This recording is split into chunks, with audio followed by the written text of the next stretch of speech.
Sentí muy fuerte en la semana de hacer una pequeña explicación o detalle justamente del Padre Nuestro.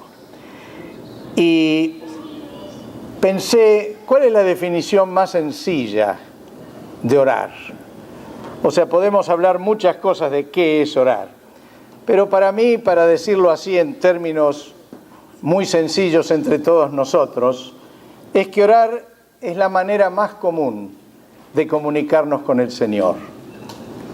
Si fuéramos algo un poquito más técnico, orar es dirigirse a Dios mentalmente o de palabra. Pero de alguna manera, orar significa dialogar, comunicarse con el Señor. La pregunta que muchos se hacen, aunque no siempre la dicen, es: si Dios sabe lo que necesitamos, ¿por qué nos pide que se lo pidamos? Y la realidad es que no hay una respuesta técnica, pero sí tenemos que entender algo. Fue el mismo Señor el que estableció que nos comunicásemos con Él a través de la oración. Jesús lo hacía permanentemente, todo el tiempo oraba. ¿Por qué también debemos orar? Porque Dios escucha las oraciones.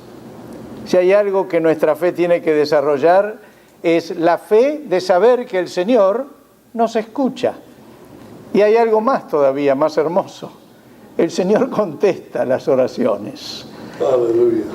¿Por qué Dios lo estableció así? No nos interesa. Lo que nos interesa saber es que así es como Dios quiere que nos comuniquemos con Él.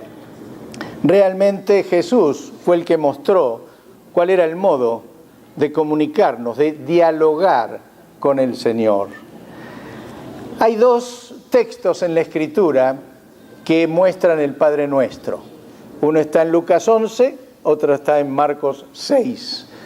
Y hay una pequeña diferencia entre los dos, pero no nos vamos a ir hoy a diferencias técnicas, sino vamos a ver la esencia. En Lucas lo hace como si fuera una conversación privada con los discípulos, porque dice que cuando los discípulos vieron a Jesús orar, le preguntaron, le pidieron que les enseñe cómo orar. Dice así, Lucas 11, 1 y 2. Un día estaba Jesús orando en cierto lugar. Cuando terminó, le dijo uno de sus discípulos: Señor, enséñanos a orar, así como Juan enseñó a sus discípulos. Él les dijo, o sea, la contestación de Jesús fue: cuando oren, digan, y ahí da la versión Lucas del Padre Nuestro, que es una versión un poquito más corta que la que da Mateo. En el caso de Mateo, capítulo 6, versículos 6 al 9, inicia así Mateo este diálogo. Después de es parte del Sermón del Monte, y después de poner todo lo que entiende que debe uno vivir para ser como Jesús, dice: cuando te pongas a orar, entra en tu cuarto, cierra la puerta y ora a tu Padre que está en lo secreto. Así tu Padre, que ve lo que se hace en secreto, te recompensará. Y al orar, no hablen solo por hablar como hacen los gentiles, porque ellos se imaginan que serán escuchados por sus muchas palabras. No sean como ellos, porque su Padre sabe lo que ustedes necesitan antes que se lo pidan. Parecería un contrasentido, ¿no? Está pidiendo que oremos y que pidamos, y que por otro lado está diciendo que Dios ya sabe lo que necesitamos. Pero Dios lo hace para que no nos vayamos en palabras de más, sino seamos concretos en lo que debemos pedir. Dice Jesús: ustedes deben orar así. Les está diciendo casi textualmente cómo deben orar. Podemos entender esto de varias maneras, y así ha sido siempre una discusión en la cristiandad.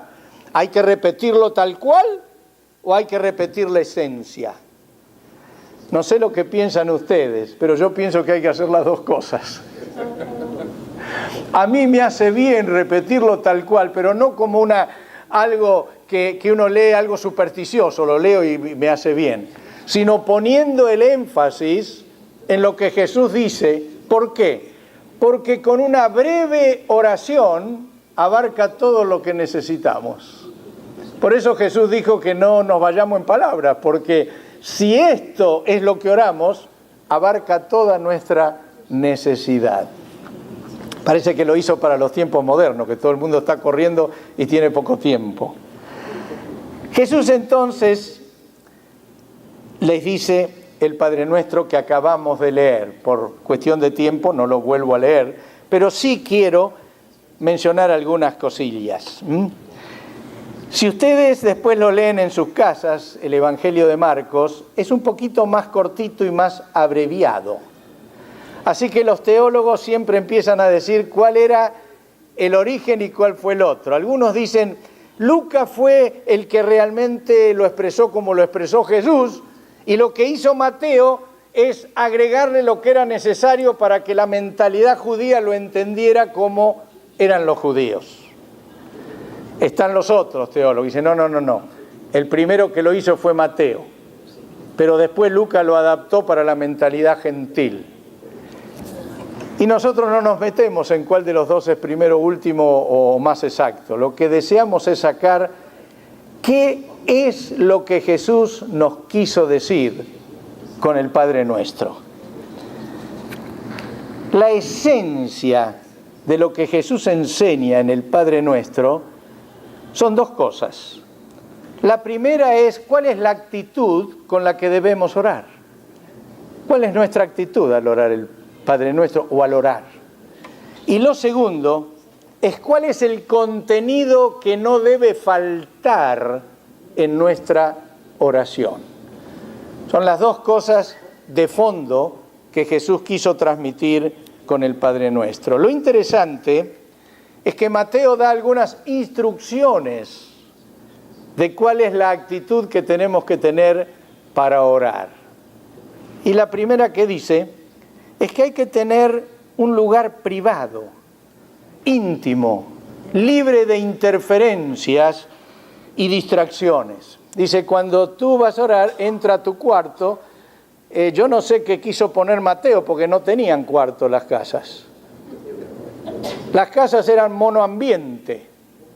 A la noche ponían una esterilla y ahí dormían todos, en el piso, todos juntos. Dicen que a veces había un cuarto extra cavado en una roca sobre la que se ponía la casa y que era algo más privado, o algo en la azotea.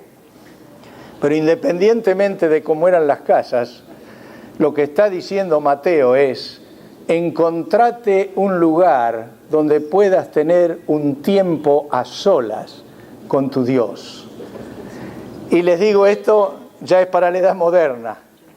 Apaguemos el celular, que no haya televisión en el cuarto y que haya un cartelito afuera que diga no molestar. Especialmente cuando tiene familia numerosa. Por lo menos recuerdo una época que cuando me dispuse a orar en serio, cada vez que iba a mi cuarto a orar, el teléfono sonaba y era nadie o una propaganda. Y yo caí en la cuenta, dije, ay, aquí hay alguien que está queriendo meter una cuña para molestarme. Así que después podía sonar el teléfono todo lo que quisiera mientras yo oraba, no lo atiendo. Y hoy mismo hago eso. A veces suena mi celular, no atiendo, pero después suena el teléfono de la casa, que se ve que el que me llama por el celular dice, acá no está, estará en la casa. No atiendo. ¿Por qué? Porque Dios es primero, porque tenemos que tener un tiempo para el Señor que sea prioritario. Y es, sí. Cuentan de la mamá de Juan Wesley. Quizás lo ibas a nombrar, no sé. No. Tenía muchos hijos y una sola cocina grande. Y para poder orar se tapaba con una frazada. Con el delantal, dice que se lo ponía así, porque tenía 10 hijos. Así que la única forma de su cuarto privado era el delantal en la cabeza. Pero bueno, ¿saben? Antes de empezar a orar, tenemos que decidir que no vamos a permitir que nadie nos interrumpa. Es una decisión. Vivimos un mundo tan lleno de interrupciones por todo, que debemos decidir, cuando me decido orar, no interrumpo por nada. Creo que, según Jesús, no interrumpimos, según Jesús, el gran secreto de la oración es la oración en secreto. De alguna manera, pasar un tiempo de intimidad. La otra cosa que Mateo trata de aclararnos es que no abundemos en explicaciones. A veces tratamos a Dios como si fuera un tontito que no se entera de nada y le contamos en detalle todo lo que necesitamos. Dios ya lo sabe. Dios ya lo sabe. Si vamos a Él, es para tener la fe suficiente para saber que nos va a responder. Él conoce, no lo necesitamos convencer, no necesitamos explicarle para que entienda. Solamente vamos a Él con nuestra petición, porque nosotros necesitamos tener toda la fe necesaria para creer en su respuesta. Nuestra oración no va a cambiar su voluntad. No vamos a torcerle el brazo a Dios. Sencillamente vamos a tener con Él ese momento de confianza, de intimidad, de aprecio mutuo, que hace que entendamos cuál es su voluntad de aquello que nosotros estamos solicitando y pidiendo. Creo que el propio Padre Nuestro, con su corta extensión, es un ejemplo correcto de no usar vanas palabrerías o no usar grandes argumentos, porque con una pequeña oración abarca toda nuestra necesidad. Por eso es buen modelo de oración el Padre Nuestro.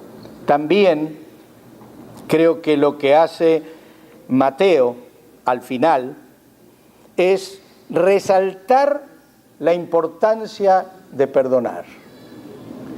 Mateo agregó esa frase que dice: si ustedes no perdonan, no serán perdonados. Voy a explicar un poquito más adelante. No es que Dios condiciona el perdón a que tú perdones, porque si no haría algo más falta a la obra redentora de Cristo. El Señor te perdona porque Él hizo en la cruz ya lo suficiente para poder perdonarte. Pero nos condenamos a nosotros mismos porque al no perdonar estamos separándonos del Señor. Entonces, si no perdono, no soy perdonado. No es que Dios no me perdona, es que yo me autocondeno. ¿Se entiende un poquito esto? Muy bien. ¿Qué enseñó Jesús entonces con el Padre Nuestro? ¿Qué es la enseñanza que el Señor dejó? La primera frase que Él dice: Padre nuestro que estás en los cielos.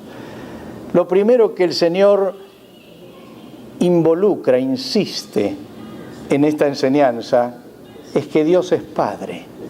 Saben que en el tiempo que Jesús lo dijo, lo hemos dicho varias veces en la congregación, no se usaba el llamar Padre a Dios. El Antiguo Testamento casi no menciona la palabra Padre para Dios. Creo que en Isaías lo menciona 2 veces y nada más. No era un concepto que estaba incorporado. Y Jesús lo usaba de la manera más íntima con la palabra, recuerdan que lo hemos dicho, Abba, Padre, papito, como un padre cercano. Está queriendo decir, es un momento de intimidad como con un padre, pero aclara algo Mateo. Dice, vuestro Padre que está en los cielos, como diciendo, no te confundas con tu Padre terrenal. Es Padre, de ese se deviene el terrenal, pero es el Padre poderoso, es el Padre santo, es el Padre todopoderoso. Con ese te vas a encontrar, pero no como alguien distante, sino como alguien cercano, como alguien que te escucha, como alguien a quien debes escuchar. Por eso cuando el Señor inicia el Padre Nuestro, pone de lo más alto a lo más sencillo en las 3 primeras peticiones que son hacia Dios. Porque después sigue diciendo, santificado sea tu nombre. ¿Saben qué es santificado sea tu nombre?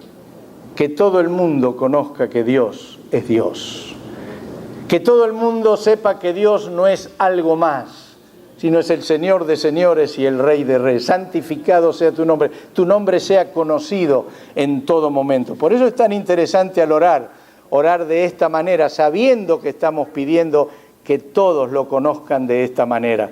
Por eso al orar e interceder por otros, tenemos que orar lo que es el Padre Nuestro. Sigue diciendo el Señor, venga tu reino.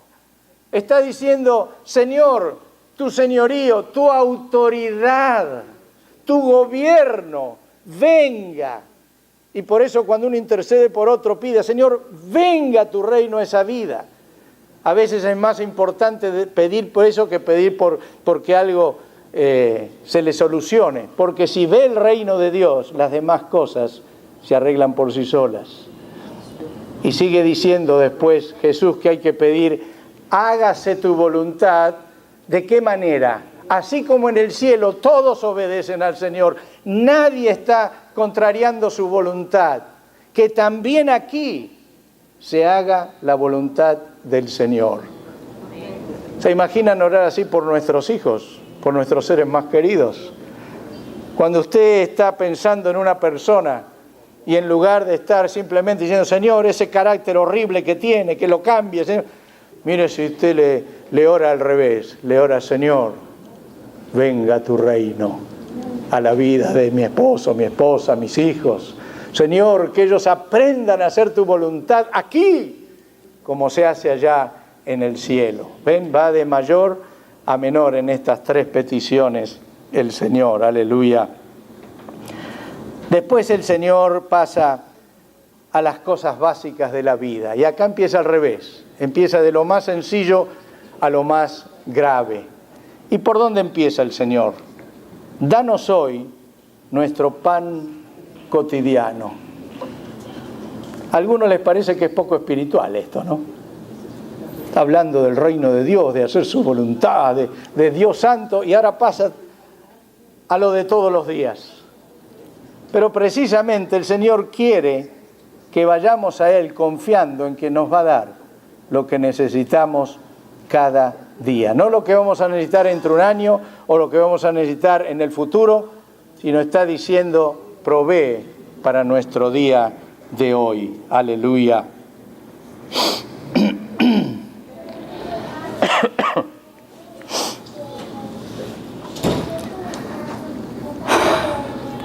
Sigue diciendo el Señor, perdónanos nuestras deudas, como también nosotros hemos perdonado a nuestros deudores. ¿Por qué el Señor incluyó tan claramente el perdón? Por una sencilla razón. Jesús sabe que la falta de perdón en nuestras vidas nos cierra los oídos a la voluntad de Dios. La falta de perdón a quien quiera sea y por mucho que nos haya afectado, nos lastima más a nosotros que al que debemos perdonar y nos cierra el camino al Señor. Por eso insiste el Señor en decir, perdónanos a nosotros, así como nosotros queremos perdonar o nos proponemos perdonar o vamos a perdonar a aquellos que nos han hecho mal. La obra en la cruz es completa. Jesús no condiciona el perdón a nosotros a lo que nosotros hagamos, pero sabe muy claramente que si nosotros no tenemos en nuestro corazón una actitud perdonadora, estamos cerrando el corazón, estamos endureciendo el corazón y estamos automarginándonos del Señor. Por esa razón es que agrega la explicación más detallada al final. Señor, después de eso, en Lucas cuenta la parábola de los dos deudores. ¿Se acuerdan? La parábola de que un hombre le debía a un gobernante mucho dinero y el gobernante se lo perdona. Y cuando él sale de estar con el que le perdonó, encuentra a otro que le debía muy poquito y a ese no lo perdona y lo manda a la cárcel. Y entonces dice la Escritura que cuando los que vieron esa injusticia, él fue perdonado y no perdonó, fueron al gobernante o al que tenía más dinero Y le contaron, y entonces se enojó y lo mandó preso hasta que pague todo. Simplemente lo que quiso el evangelista es reforzar la idea de cuál debe ser nuestra actitud al orar. Es interesante que es muy difícil orar el Padre Nuestro sin perdonar, porque cuando uno llega a la frase que dice, perdona nuestra deuda, ahí se para, volvamos otro día.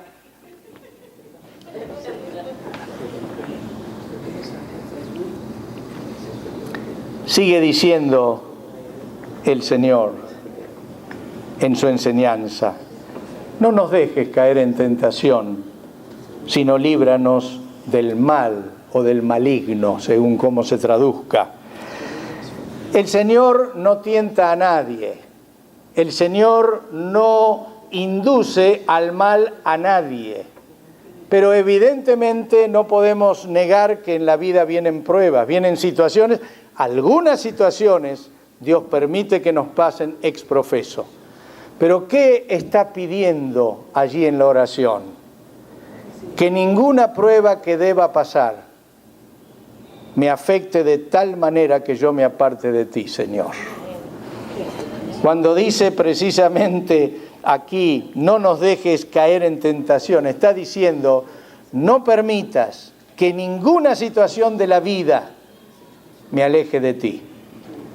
Esa es la oración, ese es el ruego. Yo creo haberles comentado, y otros lo han hecho también, muchas veces de jovencito, cuando fluctuaba a veces mi sentimiento, le decía, Señor, hoy que estoy con todas mis luces, quiero estar siempre contigo. Cuando me veas que estoy flaqueando, cuando me veas que me quiero ir por otro lado, Señor, volveme, agarrame, volveme, tráeme, porque hoy que estoy en mis cabales te lo pido. Así que si en otro momento no lo estoy, te autorizo para que me agarres y me vuelvas otra vez al camino. Y es un poco decir eso, no nos dejes caer en la tentación, no permitas que nos podamos alejar de tu gracia. Y lo último que el Señor menciona allí es, líbranos del maligno o líbranos del mal. Algunos traducen de una forma u otra, pero en última instancia lo que está diciendo es, líbrame de todo ataque que el demonio, el diablo, quiera meterme en la vida. Y yo me pregunto algo, si el Señor pide que oremos esto, es porque sabe que esto es real en nuestra vida. Dios no nos va a pedir que oremos algo que no pueda ocurrir. Si está diciendo que oremos para no caer en tentación, es porque podemos caer en tentación. Si dice que oremos para que el maligno no nos alcance, es porque nos puede alcanzar. Y por eso tenemos que tener muy en claro que Jesús no hizo una oración litúrgica para que la repitamos como un loro, hizo una oración para que aprendamos todo lo que debe contener nuestro tiempo de oración. El Señor especificó lo que no podemos dejar de pedir, porque conoce lo que necesitamos. Es importante que tengamos esto muy presente. Es interesante también que Lucas, que es uno de los evangelios que más insiste en la oración, inmediatamente después del Padre Nuestro, agrega una exhortación para que nunca dejemos de orar y para que perseveremos. Dice Lucas en los versículos 9 al 13 de capítulo 11, entonces yo les digo, no se cansen de pedir y Dios les dará. Sigan buscando y encontrarán. Llamen a la puerta una y otra vez y se les abrirá. Porque todo el que pide recibe, el que busca encuentra y al que llama a la puerta se le abrirá. Está diciendo, insistan, insistan. No está diciendo que insistamos en palabrerío, sino en tiempo a solas con el Señor en nuestro cuarto de oración. Antes de esta parábola, Lucas agrega otra, la del amigo importuno, ¿se acuerdan? Un amigo que viene de lejos va a la casa de un amigo, ya a la noche están todos durmiendo y el amigo golpea y le está pidiendo al que ya está durmiendo con todos los chicos que le dé algo de pan porque le vinieron visitas. Y el amigo le dice, pero es inoportuno, es un horario, están todos durmiendo, ¿qué hago? Paso por encima de todo, abro la puerta y te doy. Es una mala hora. Sin embargo, el amigo seguía insistiendo. Y dice la Escritura, por su importunidad, el amigo le dio lo que necesitaba. ¿Para qué dio esto Jesús? ¿Para qué dio estos ejemplos? Para decir, no dejen de orar, no dejen de insistir, busquen hasta que encuentren, llamen hasta que les sea respondido. Y creo que esa es una de las cosas que más hoy día tenemos que perseverar. Prácticamente hasta aquí lo que quería decir. Le agrego, nosotros cuando leemos el Padre Nuestro, agregamos una frase que dice, porque tuyo es el reino y el poder y la gloria por los siglos de los siglos. Amén. Esta frase no está en los manuscritos más antiguos. Esto es algo que se agregó, parece, después del segundo siglo como una expresión litúrgica. Pero no viene de la nada, no es que un copista dijo, le voy a agregar esto para que quede mejor, así editan la NBI mejor que antes.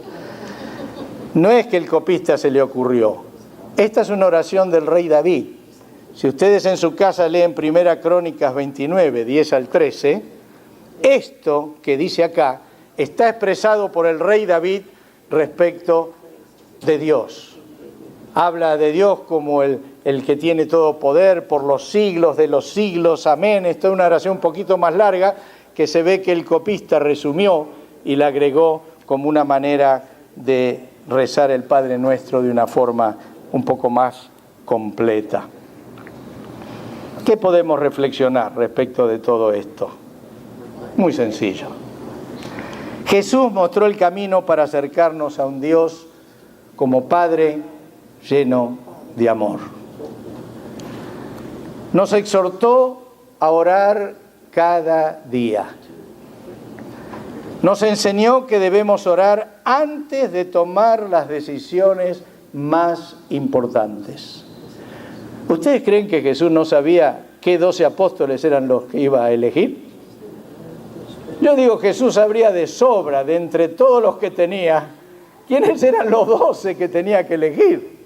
Sin embargo, ¿sabe lo que dice el texto sagrado? Que se pasó la noche orando para que Dios le revelara cuáles eran los 12.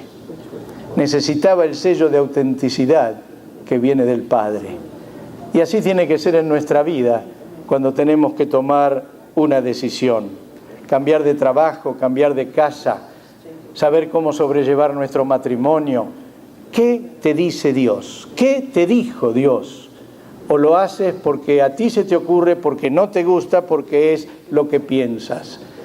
No es tan importante lo que nosotros decidamos, lo importante es qué decide Dios. Por eso la Escritura dice, pídele, Señor, venga tu reino, hágase tu voluntad, no la mía.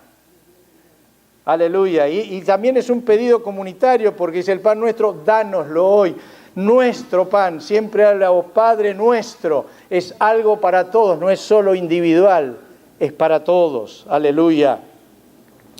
Nos animó a pedir lo necesario y prometió dárnoslo y nos aseguró que siempre responderá.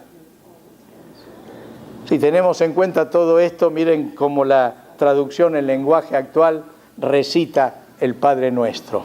Dice, ustedes deben orar así. Padre nuestro que estás en los cielos, que todos reconozcan que tú eres el verdadero Dios. Ven y sé nuestro único Rey. Que todos los que viven en la tierra te obedezcan como te obedecen los que están en el cielo. Danos la comida que necesitamos hoy. Perdona el mal que hacemos, así como nosotros perdonamos a los que nos hacen mal. Y cuando vengan las pruebas, no permitas que ellas nos aparten de ti y líbranos del poder del diablo. Amén. Amén. Mire qué linda versión. Este es el Padre Nuestro en la versión traducción actual. Muy bien, la buena noticia es que el Señor nos ama, nos atiende sin demora, nos libra del maligno, nos ayuda a vencer la adversidad y nos da cuanto necesitamos. Amén. Amén. Amén, aleluya. Oremos, hermanos. Gracias, Señor, por tu bondad. Gracias por enseñarnos a orar. Ayúdanos, Padre, a incorporar todo lo que vos querés que incorporemos para saber cómo llegar mejor a ti y tener los momentos de comunión más gratos. Así lo rogamos, Señor, y así lo agradecemos en el nombre de Jesús. Amén. Amén.